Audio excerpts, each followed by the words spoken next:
कर्ण की मृत्यु के बाद पत्नी वृषाली का क्या हुआ? महाभारत की कहानी अनेकों रोचक और दिल दहला देने वाली कहानियों से भरी हुई है। अंगराज कर्ण यानी कि सूर्यपुत्र कर्ण की मृत्यु महाभारत की कुछ इन्हीं घटनाओं में से एक है।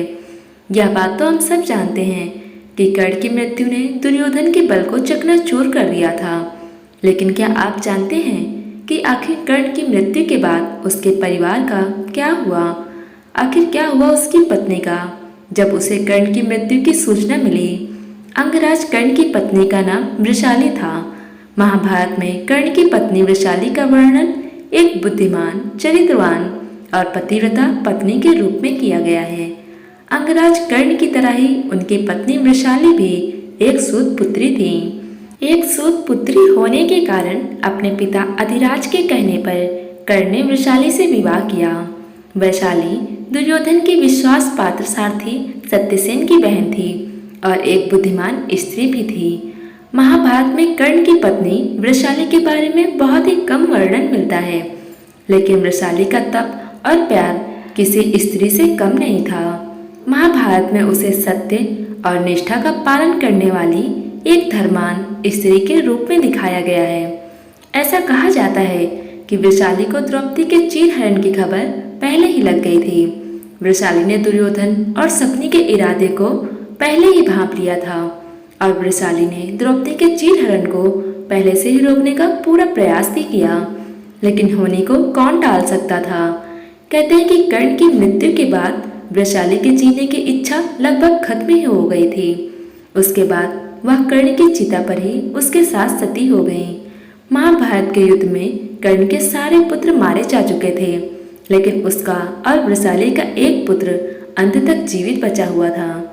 जब वृषाली को कर्ण की मृत्यु की सूचना मिली, तब उसे पता चला कि उसका दाह संस्कार किया जा रहा है, तो वह युद्ध भूमि में पहुंची और उसके बाद जब कर्ण की चिता पर आग लगाई गई, तब उस समय वृषाली भी उनके साथ सती हो गई। कहते हैं कि वृषाली और कर्ण का एक पुत्र जीवित बचा हुआ था। ऐसे तो कर्ण के 9 पुत्र थे। कर्ण ने 2 विवाह किए थे। कर्ण की पहली पत्नी का नाम वृषाली और दूसरी पत्नी का नाम सुप्रिया था। सुप्रिया का जिक्र महाभारत में बहुत कम वर्णित है।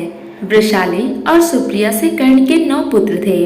वृषसेन, वृषकेतु, चित्रसेन, सत्यसेन, सुसेन, शत्रुंजय, द्विपाद, प्रसेन और वंशेन।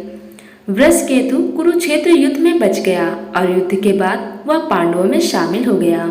वह एक पराक्रमी और कुशल धनुर्धर था।